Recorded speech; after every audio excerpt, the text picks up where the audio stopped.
आप सभी को मेरा नमस्कार। अभी बहुत देर से हमने काफ़ी चीज़ों को सुना और समझा, तो मुझे लगा कुछ नया आप लोगों के बीच में लेके आना चाहिए। माननीय प्रभात जी भाई साहब ने जिस तरीके से लेखन को लेके आप लोगों को बताया, और ये भी एक अच्छा श्रोता होना भी लेखन के लिए बहुत अति आवश्यक है। माननीय शास्त्री जी बैठे हैं, मैं बहुत बचपन से भाई साहब को देख रहा हूँ, अब तक अन्य कई सारी पुस्तकें आपने लिखी हैं। तो एक छोटा सा प्रयास मैंने कई विषयों में लिखने का प्रयास किया। राजनीतिक क्षेत्र में लिखा, सामाजिक क्षेत्र में लिखा, प्रेरणादायी कविताएं लिखी। तो कुछ नया करने के लिए जिंदगी एक किताब है, तो मैं आप लोगों के साथ बातचीत करूंगा। क्या लिखा है वो एक अलग बात है, लेकिन मजा आएगा बातचीत करते करते। अभी जैसे आज एनईपी की बात हो रही थी, राष्ट्रीय शिक्षा नीति, पूर्व की जो शिक्षा नीतियां थी वो व्यापारिक शिक्षा नीति थी कि हम कैसे कमा सकते हैं, जीवन को यापन करने के लिए हमें क्या संसाधन चाहिए, क्या साधन चाहिए। लेकिन वर्तमान जो शिक्षा नीति आई है वो एक व्यवहारिक शिक्षा नीति है, यानी कि हमारे आय के साधनों के साथ साथ हम अपने जीवन को कैसे चरितार्थ कर सकते हैं, इस प्रकार के विषयों को इस शिक्षा नीति के अंदर लेके आया गया। तो मैं उसी पे बात करूंगा। मैं आपके साथ लाइफ मैनेजमेंट पे बात करूंगा, क्योंकि जिंदगी की बात बहुत बार मां साध्वी जी आई, उन्होंने बोला, और कई अन्य पूर्व के वक्ताओं ने बात करने का प्रयास किया। जिंदगी क्या है? जिंदगी एक किताब की तरह है। जब हमारा जन्म होता है तो उसी समय से एक एक पन्ना ईश्वर हमारी जिंदगी के बारे में लिखना चालू कर देता है। अगर आप देखेंगे, मान लीजिए मेरी उम्र तो अभी 30 साल की है, लेकिन 30 साल के अनुभवों की अगर मैं बात करूं तो मैं रोज कुछ नया नया सीखा है। चाहे वो आध्यात्म के रूप में हो, सामाजिक रूप से हो, परिवार से हो, राजनीतिक क्षेत्र में रहने के कारण राजनीतिक क्षेत्र से हो। आप लोग स्टूडेंट हैं, कुछ लोग अभी मुझे लग रहा है अलग अलग उद्यम के क्षेत्रों से आते हैं, अलग अलग फील्ड्स में काम करते हैं। तो कुछ नया सीखने का रोज हम लोग प्रयास करते रहते हैं। लोगों से सीखते हैं, किताबों से सीखते हैं, हमारे इर्द गिर्द जो व्यवहारिक चीजें चल रही हो तो उसे सीखने का प्रयास करते हैं। तो जैसे मैंने बोला जिंदगी एक किताब है, तो मैं आपको थोड़ा सा उसके पास में ले जाने की कोशिश करूंगी। जिंदगी क्यों किताब है?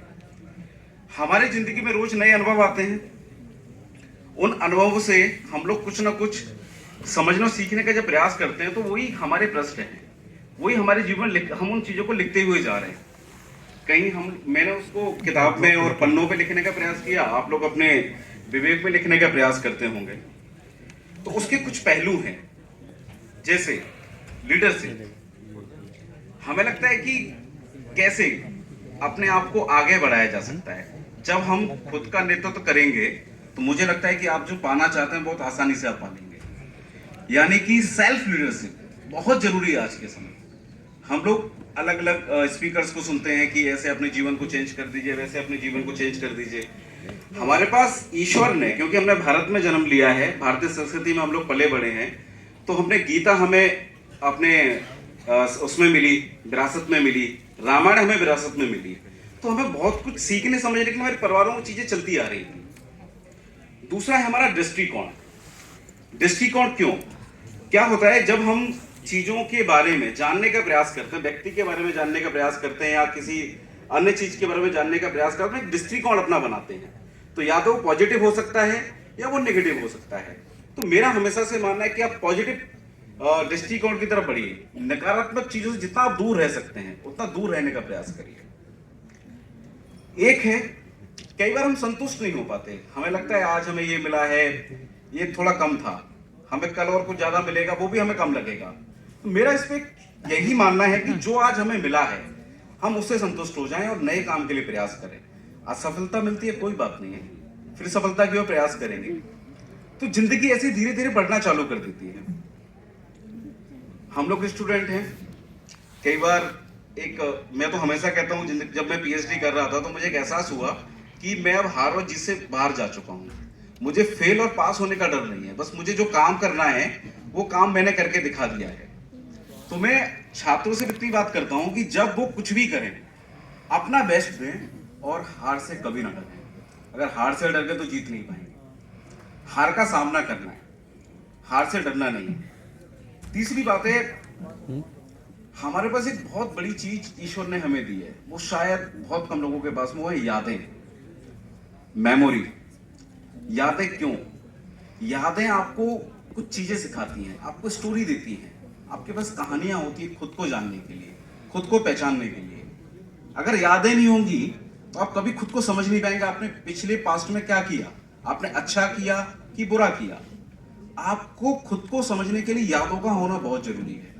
तो मैं गुजारिश ही करूंगा आप लोगों के साथ, क्योंकि मेरे पास मेरी बहुत सारी यादें हैं, बहुत सारी कहानियां मेरे साथ जुड़ी हैं। मैं अपने जीवन में जो करना चाहता था वो सारी चीजें की, छोड़ के की, समझ के की। तो यादों का होना आपके लिए बहुत जरूरी है। तो यादें बनाइए, नई नई चीजें सीखिए, डरिए मत, घबराइए मत।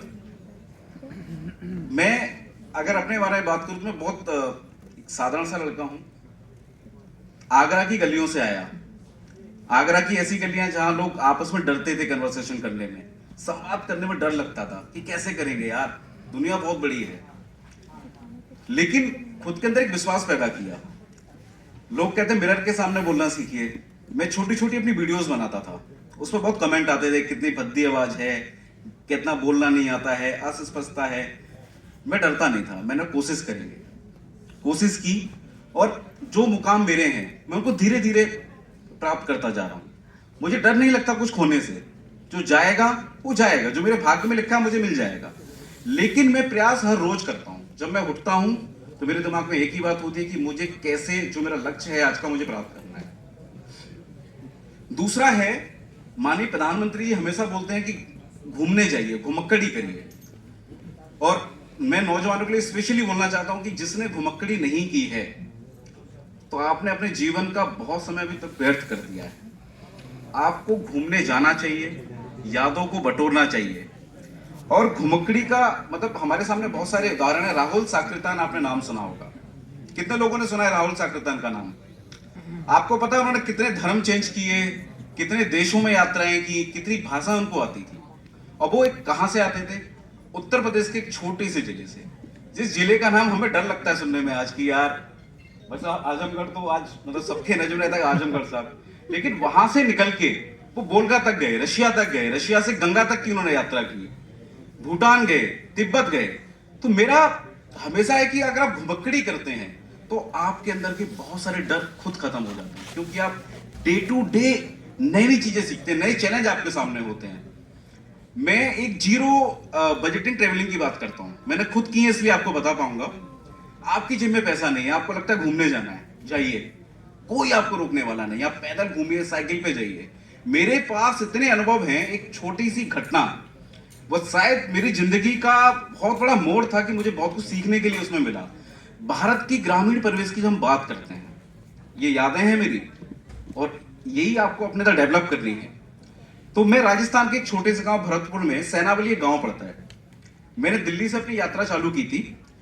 एक तरीके से मान लीजिए कि मैं ट्रेन में जनरल टिकट लेके ऐसे ऐसे घूम रहा था, कोई अंत नहीं था मेरा। जब तक मेरा मन रहेगा तब तक मैं अपनी यात्रा करूंगा। तो मैं भरतपुर के सैनावली गांव में पहुंचता हूं।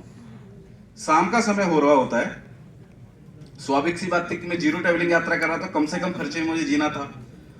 तो मैं एक घर के आगे रुकता हूं। वहां एक अम्मा बैठी होती हैं। ब्रज क्षेत्र में अम्मा बोलते हैं हम लोग, दादी वगैरह को जो बुजुर्ग होती हैं। तो मैंने उनसे पूछा, अम्मा मुझे भूख लग रही है, भोजन मिल जाएगा? अम्मा बोलती है कि जरूर मिल जाएगा। वो अम्मा अपने घर जाती हैं अंदर, और वहां से 2 रोटी लेके आते, उस पर अचार लेके। हमारे यहाँ अचार, क्योंकि सब्जी वाला सिस्टम थोड़ा कम है, अचार वचार हमारे यहाँ बहुत खाते हैं। तो जब मैं खाना, मुझसे पूछती है कि बेटा क्या है, मतलब घर छोड़ के आ गए हो क्या? मैं बोला घर छोड़ के तो नहीं आया, लेकिन पता नहीं मुझे ऐसा लगा कि इनसे कुछ बात करनी चाहिए, क्योंकि क्योंकि रिसर्च के क्षेत्र में रहने के कारण ऐसी कई सारे अनुभवों को लेने की आदत बन गई थी। अब मैंने बोला अम्मा घर छोड़ के तो नहीं आया, लेकिन हाँ पैसे मेरे पास में नहीं है। अम्मा जाती हैं अंदर और एक पुरानी सी पोटली उनके हाथ में, उसको खोलती हैं, उसमें 10 रुपए निकाल के मुझे देती हैं। बेटा ये मैंने अपनी नाती के लिए रखे हुए थे, जब वो बाजार जाएगा तो मैं उसको देना चाहती थी, पर मुझे लगा तुझे इसकी जरूरत है, और वो मुझे 10 रुपए दे देती हैं। जब मैं दिल्ली काम करने आ चुका था, मैं माननीय शिव प्रकाश जी के साथ में काम कर रहा था, तो देश के दुनिया के बड़े लीडर्स के साथ मिलने का मौका मिलता था। तो मैं अम्मा को पूछता हूँ कि अम्मा आपको ऐसा क्यों लगा कि मुझे जरूरत है? बोले नहीं, मुझे लगा तुझे पैसे तेरे पास नहीं होंगे, इसलिए मुझे तुझे पैसे दिए। तो मेरे अम्मा को पता है, अम्मा आप किस किस को, मतलब आपको मोदी जी के बारे में पता है? बोले हाँ मोदी जी के बारे में सुना तो है लल्लू मैंने, मैं आप देख के पहचान लेंगे उसको? बोले कि हाँ मैं पहचान लूंगी। मैंने मोदी के साथ अपनी फोटो दिखाई, वो अम्मा होने लगे।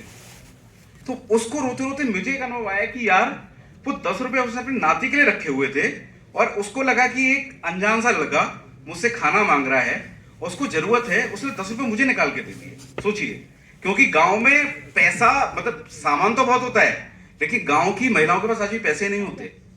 पैसे लिटरली कहीं कहीं मिलते हैं किसी के पास में। तो जो यादों की मैं जो बात कर रहा हूं, आपको नई यादें लेनी चाहिए।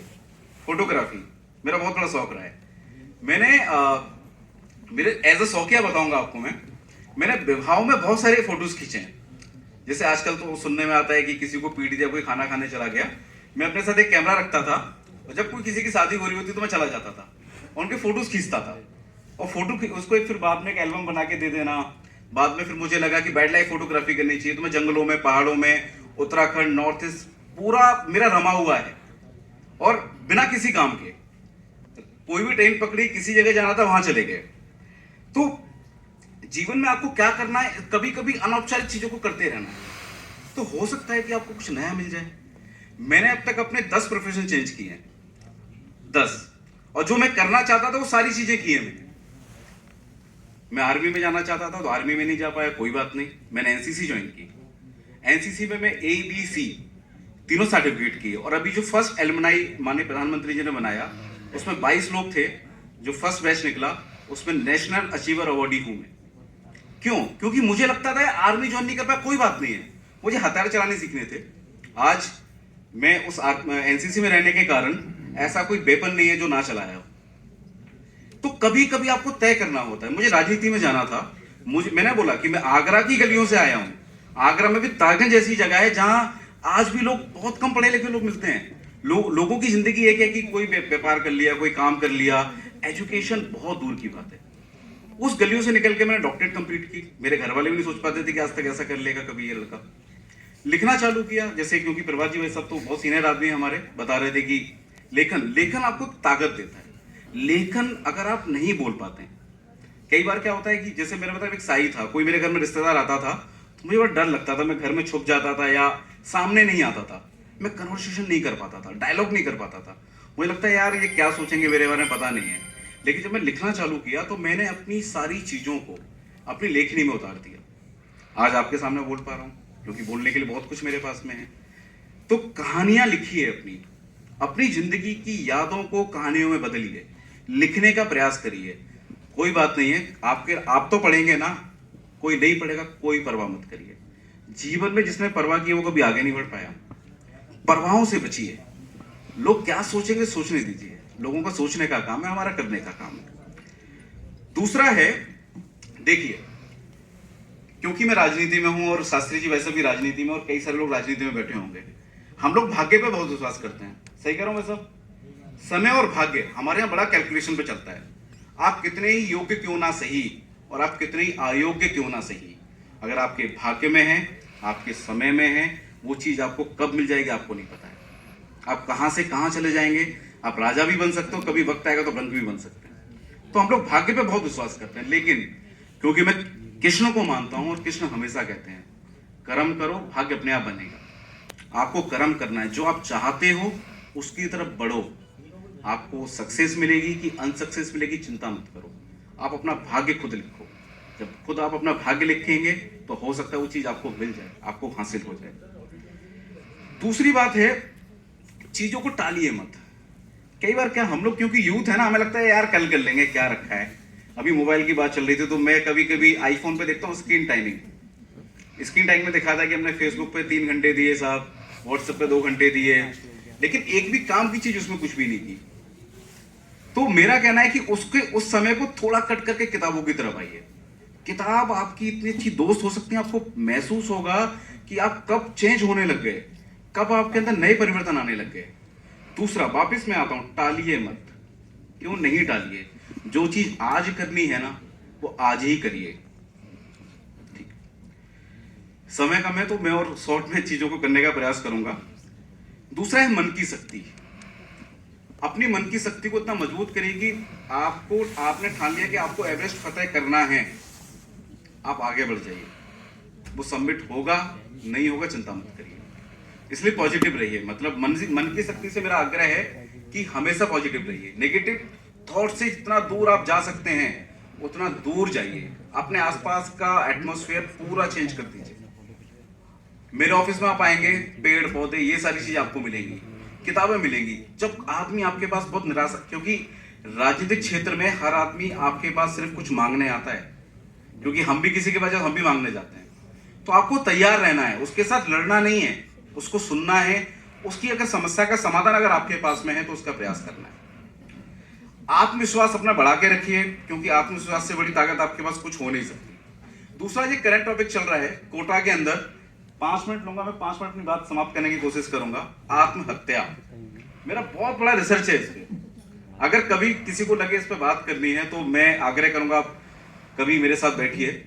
आज का यूथ जो है ना, छोटी छोटी बातों से परेशान हो जाता है, प्यार में परेशान हो जाता है कि कोई धोखा देके चला गया, सक्सेस नहीं मिली, नौकरी नहीं मिली, पैसा नहीं है।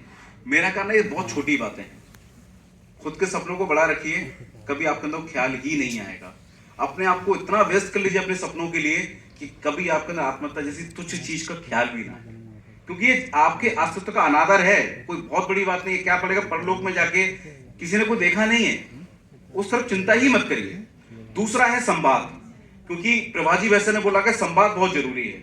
तो मेरे गुरुजी हैं, मैं उनका नाम इस मंच से नहीं लूंगा क्योंकि बहुत बड़ी हस्ती है वो हमेशा एक बात कहते थे, छोटी छोटी बातों पे संवाद छूटे नहीं और संबंध टूटे नहीं। कुछ भी करिए, प्रयास करिए, संबंध नहीं टूटने चाहिए।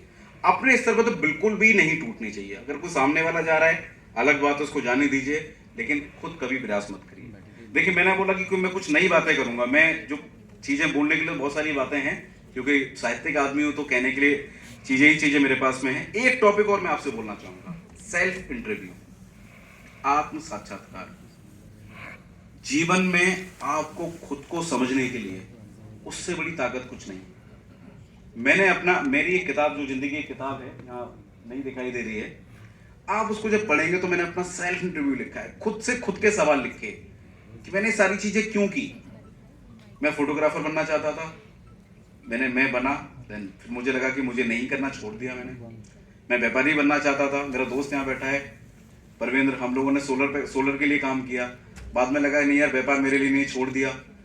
ताजमहल आप लोग गए होंगे तो वहां आपने हॉकर देखोगे, पानी बेचते हैं, चाय बेचते हैं। तो मुझे बाद में लगा पैसा कमाना है, तो पैसा कमाने का सबसे सस्ता रास्ता क्या था, नौकरी तो थी नहीं। तो वहां लोग जो पानी वगैरह बेचते थे, उनकी डेली की इनकम 400-500 हजार रुपए उस समय हुआ करते, आज से 10 साल पीछे की बात कर रहा हूँ आपको। तो मैंने पानी बेचा, मैं डेली 300-400 रुपए कमाता था। एक दिन मेरी माँ से किसी बात पर हॉट टॉप घर छोड़ दिया, 2 दिन के लिए, 2 ही दिन छोड़ा था। तो क्या करना चाहिए, आइसक्रीम पार्लर, एक अंकल थे हमारे, उनकी आइसक्रीम पार्लर की फैक्ट्री थी, वहां से उनका ठेला उठाया और आइसक्रीम बेचने निकल गए। फिर लगा कि आर्मी में जाना है, तो एनसीसी वाला मैंने आप लोगों को बताया। हाँ, एक अंतिम शौक था, नेता बनना है। तो नेता तो बना नहीं पता, और इसमें एक जो मेरा सेकंड लास्ट कह सकते हैं, मुझे आईएएस बनना था। हमारे हीरालाल जी बैठे हैं, बड़े भाई हैं हमारे, हम लोग डेली लखनऊ में मिलते ही रहते हैं। आईएएस बनना, आईएएस बनेंगे कैसे, तो भाई बड़ी, क्योंकि आगरा जैसी गली में कोई बताने वाला तो नहीं आईएएस। 5 मिनट दे दो, अच्छा कोई बात नहीं। हाँ, तो आईएएस बनना कैसे, कोई बता नहीं। तो 2013 में ट्रेन पकड़ी आगरा से, दिल्ली आ गए सब। किसी ने बताया था कि आप राजेंद्र नगर जाएंगे, ओल्ड राजेंद्र नगर या फिर मुखर्जी नगर, ये 2 जगह ऐसी जहां पे आपको बताया जाएगा कि आपको आईएएस कैसे बन सकते हैं। तो मैं जब गया तो मैं जिस कोचिंग में जाता मुझे ये सपने दिखा देता था कि यार तुम कल आईएएस बन जाओगे। हम भी बड़े खुश होते थे आईएएस बन जाएगा, और हमने कलेक्टर की पावर दिखी थी कि भाई कलेक्टर की पावर क्या होती है। स्टूडेंट पॉलिटिक्स में जब मैं था तो बहुत नजदीक देखी हुई थी। बाद में रहते रहते समझ में आया कि यार ये थोड़ा टफ काम है, कोई बात नहीं, संघर्ष किया उस पर भी। जब 1 साल होने के बाद मुझे लगा कि ये रास्ता मेरे लिए नहीं है, तो मैंने अपना अंतिम रास्ता चुना, वो थी राजनीति। और मैं भारत के हर एक युवा से एक ही आग्रह करता हूँ कि आपको राजनीति में आना चाहिए। व्यापार नहीं है, पहले मान लीजिए, व्यवहार है। जिस दिन व्यवहार समझ लिया तो उसमें बहुत आगे बढ़ जाओगे। बहुत अपॉर्चुनिटीज हैं करने के लिए, आप लोगों के लिए बहुत कुछ यहाँ से कर सकते हैं। तो क्योंकि समय कम है, बोलने के लिए बहुत सारी चीजें थी, बस अंत में एक बात आप लोगों की जरूर करना चाहूंगा, जो मेरी दिल की ख्वाहिश है। देखिए, जीते बहुत लोग हैं, लेकिन मैं कुछ ऐसे मरना चाहता हूं। तो उसके एक शायर है, तो प्यारा सा शेर लिखा है, मेरे 2-4 ख्वाब हैं, मेरे 2-4 ख्वाब हैं जिन्हें मैं आसमां से दूर चाहता हूं, जिन्हें मैं आसमां से दूर चाहता हूं। जिंदगी में चाहे नाम रहे ना रहे, मगर मैं अपनी मौत मशहूर चाहता हूँ, मौत मशहूर चाहता हूँ। जय हिंद।